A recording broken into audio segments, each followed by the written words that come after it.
Hello बच्चों, let's see this question and the question says name the varieties of cauliflower which are resistant to black rot and curl blight black rot. So पहले तो हम लोग इसका की concept देखेंगे. इसका की कंसेप्ट है plant breeding for disease resistance. So its key concept is plant breeding for disease resistance. For disease resistance. Resistance. अच्छा, अब इसका क्या मतलब हुआ कि plant breeding for disease resistance का मतलब कि ऐसी वैरायटी डेवलप की जाए जो कि रेजिस्टेंस दिखाए टू पर्टिकुलर डिसीज. तो इसका क्या मतलब हुआ? To develop variety, if a variety is developed, a variety develop, ऐसी वैरायटी बनाई जाए जो कि रेजिस्टेंस दिखाए to particular disease. A variety develop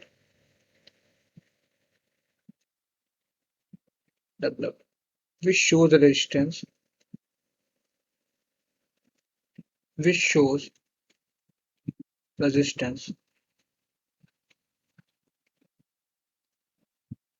to a particular disease, to a particular disease. क्योंकि जो क्रॉप लॉस होता है पैथोजन के इफेक्ट की वजह से वो बहुत सिग्निफिकेंट होता है. सो क्योंकि जो पैथोजेंस होते हैं जो कि क्रॉप यील्ड को अफेक्ट करते हैं, जो पैथोजेंस होते हैं ये अफेक्ट करते हैं क्रॉप यील्ड्स को. दे अफेक्ट्स क्रॉप यील्ड्स. और इस वजह से जो लॉस होता है क्रॉप का ये बहुत सिग्निफिकेंट होता है. It affects crop yields. इसके वजह से जो क्रॉप लॉस होता है बहुत सिग्निफिकेंट होता है. और ये हो सकता है ऑलमोस्ट 20 to 30% और सम टाइम टोटल भी. मतलब कि पूरी की पूरी फसल खराब हो जाती है. सम टाइम टोटल लॉस हो जाता है. तो पूरी की पूरी फसल ही खराब हो जाती है इस वजह से. सो इसके लिए हम लोगों ने फिर हम लोग को crop resistance sorry disease resistant variety develop करनी पड़ जाती है. तो इसके अकॉर्डिंग तो कुछ डिसीज रेजिस्टेंट वैरायटी डेवलप की गई है जैसे कि क्रॉप ये हो गया. इधर हो गई variety VARIETY variety.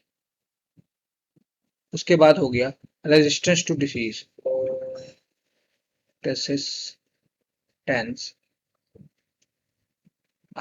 RESISTANC to disease DISE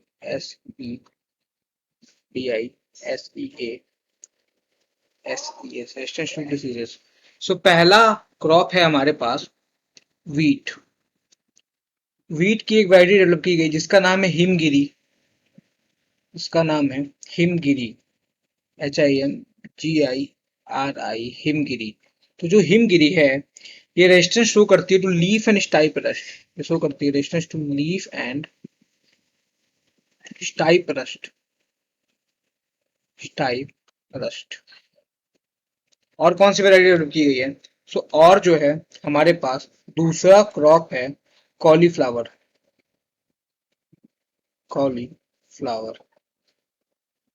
cauliflower की वैरायटी है पूषा शुभ्रा. इसकी वैरायटी है पूषा शुभ्रा SHUBHRA पूषा शुभ्रा. और एक वैरायटी है Pusa snowball K1.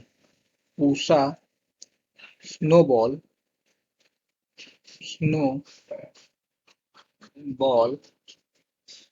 K1. Pusa Shubhra and Pusa snowball K1. So इसका क्या मतलब है? ये जो वैरायटीज है ये किस चीज के रेजिस्टेंस शो करती हैं? तो ये शो करती है resistance to black rot and blight black rot. Black rot and blight black rot. Blight black rot. Black rot and curl blight black rot. Curl blight black rot. And curl light black rot. So ये बात हो गई हमारी cauliflower की। अब तो question पे आता है। मेरे क्वेश्चन से पूछ रहा है कि name the varieties of cauliflower which are resistant to black rot and curl blight black rot. तो दो वैरायटीज हैं, that is Pusa Shubhra and Pusa small K1। I hope you understood it well. Thank you and all the very best.